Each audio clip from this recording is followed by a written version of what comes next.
Security इदारों पर दहशतगर्दों की जानिब से कार्रवाइयाँ या फिर इस तरह के आप कह सकते हैं कि इन कार्रवाइयों के दौरान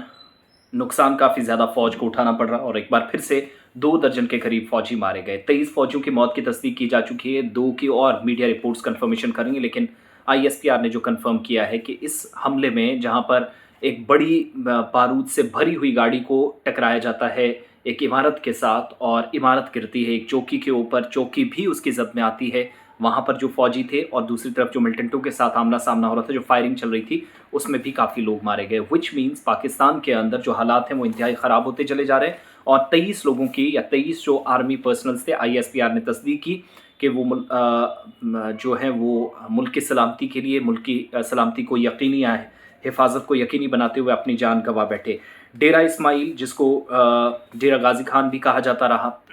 और इस इलाके के अंदर कई बार इस तरह के हमले हुए, लेकिन इतने बड़े पैमाने पर फ़ौजी जवानों की, एहलकारों की मौत होना, ये पाकिस्तान के लिए शदीद नौयत का एक धचका भी है। तकरीबन 6 बजे के आसपास कहा जाता है कि दाराबंद इलाके में सिक्योरिटी फोर्सेज़ की पोस्ट को निशाना बनाया गया, हमला हुआ, जिस दौरान सिक्योरिटी फोर्सेज़ ने चौकी पर हमले की जो दाखिले की कोशिश थी ताकि अंदर जाकर अटैक किया जाए, उसको नाकाम बनाने की कोशिश की, मगर इस दौरान इस गाड़ी को इमारत के साथ टकरा दिया जाता है और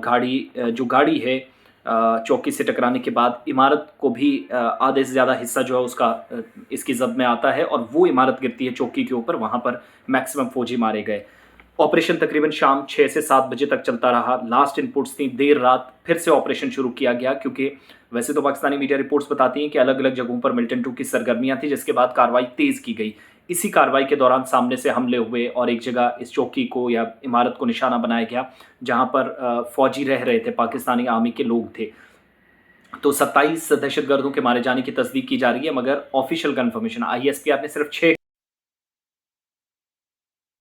तो फ़ौजियों की जानकारी जो है या फ़ौजियों की बात हो रही है, उसमें अभी तक कुल मिलाकर 23 लोगों के मारे जाने की तस्दीक की गई है, जबकि बाकी 2 लोग जो हैं वो ज़ख्मी थे और उन्होंने भी अस्पताल में दम तोड़ दिया आर्मी हॉस्पिटल के अंदर, जो पाकिस्तानी मीडिया रिपोर्ट कर रहा है। लेकिन पाकिस्तान के अंदर सिक्योरिटी एनवायरनमेंट के बीच इस तरह का बड़ा हमला उस एरिया के अंदर जहाँ पर तहरीक-ए-तालिबान पाकिस्तान ने इस हमले की ज़िम्मेदारी ली है, बहुत सरगर्म हो गया है और मुश्किलें दोनों फ्रंट्स पर, एक तरफ टीटीपी और दूसरी तरफ तालिबान भी, चूँकि हालात बिल्कुल भी ठीक नहीं है जब से पाकिस्तान ने अफ़गानिस्तान के जो शहरी हैं या जिनको गैर कानूनी मुहाजिरीन कहा जा रहा है, जो पाकिस्तान के अंदर काफ़ी वक्त से रह रहे थे, उनको बाहर निकालने का जो फ़ैसला लिया गया, उस पर भी नाराज़गी काफ़ी ज़्यादा है। इसलिए काफ़ी मुश्किलात और एक तरह से आप कह सकते हैं कि पाकिस्तान को सिक्योरिटी फ्रंट पर मुतअद्दिद चैलेंजेस का सामना है, जिस दौरान 23 फ़ौजियों की जान चली गई है। साथ-साथ ये भी बताते चले कि इस हमले की ज़िम्मेदारी टीटीपी ने ले ली है, मगर अभी भी कार्रवाइयाँ चल रही हैं, शायद और फ़ौजियों की जानें जा सकती हैं और दूसरी तरफ जवाबी हमलों में टीटीपी के ज़िम्मेदारान की भी जानें जाएँ, मगर मुश्किलात काफ़ी काकड़ हुकूमत के लिए, आईएसपीआर के लिए, चैलेंजेस के आईएसपीआर और पाकिस्तानी अफ़वाज के लिए उस वक़्त जब टारगेट किलिंग्स भी बहुत ज़्यादा पाकिस्तान के अंदर हो रही हैं।